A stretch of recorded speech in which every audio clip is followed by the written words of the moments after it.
Hello दोस्तों, कैसे हो आप सभी। आज मैं आपके लिए कहानी लेकर आई हूँ। जब अपने किए कर्म वापस आने लगे तो सासू माँ के पसीने छूट गई। आज शर्मिला जी पार्क में एक बेंच पर उदास बैठी थी। इतने में उनकी सहेली दुर्गा भी आ जाती है। क्या हुआ, इतनी उदास क्यों बैठी हैं? अरे दुर्गा, तुम्हें तो सब पता है मेरी बहू का स्वभाव कैसा है। उसका बस चले तो मुझे वृद्धाश्रम में छोड़ आए। वह तो मकान मेरे नाम पर है, उसका बस नहीं चलता। पर हुआ क्या? अरे कुछ नहीं। आज जब वह ऑफिस गई थी, मेरा पोता जिद करने लगा, दादी आलू की सब्जी पूरी खाऊंगा। मैंने बनाकर उसकी प्लेट में डालकर दिया ही था कि बहुरानी सर में दर्द होने की वजह से हाफ डे लेकर वापस आ गई। देखते ही मेरे ऊपर बरस पड़ी।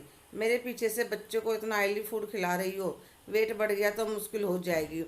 बताओ तो ज़रा, इस उम्र में नहीं खाएंगे तो कब खाएंगे?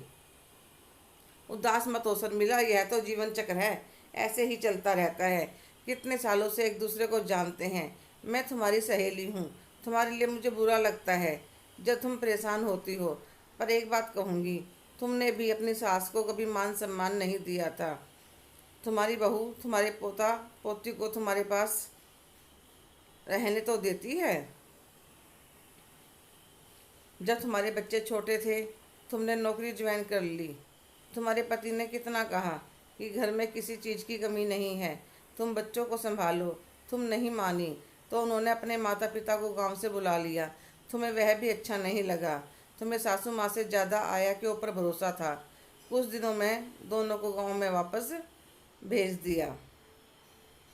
दादी के लिए तुम्हारा बेटा जय कितना रोया करता था। एक महीने तक उसका बुखार भी कम नहीं हुआ था। फिर भी तुमने अपनी सासू माँ को घर में नहीं घुसने दिया।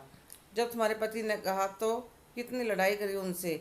बेचारे तुम्हारे सास ससुर पूरा परिवार होते हुए भी पूरी उम्र गांव में अकेले रहे और वहीं से दुनिया को अलविदा कह गई।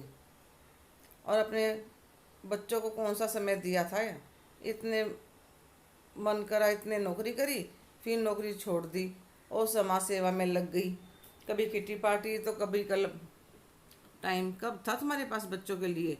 अब तुम चाहते हो बच्चे पूरा दिन तुम्हारे पास बैठे रहें। जो मिल रहा है उसके साथ संतोष से रहो। जब तुमने अब पूरी ज़िंदगी अपने हिसाब से जी है तो बहू बेटों को भी बिताने दो। जो मिल रहा है उसमें खुश रहो। ज़्यादा लालच करोगी तो आजकल के बच्चे वृद्ध आश्रम में छोड़ने में भी नहीं शर्माते। तुम्हारी ज़िंदगी तुम्हारे सास ससुर तो अच्छी है, तुम्हारे बेटे बहू ने कम से कम तुम्हारे अपने साथ तो रख रखा है। इसलिए जो मिल रहा है उसमें संतोष रखो। जो करेले बोते हैं उन्हें आम खाने को कहाँ से नसीब होंगे। हेलो दोस्तों, कैसे हो आप सभी।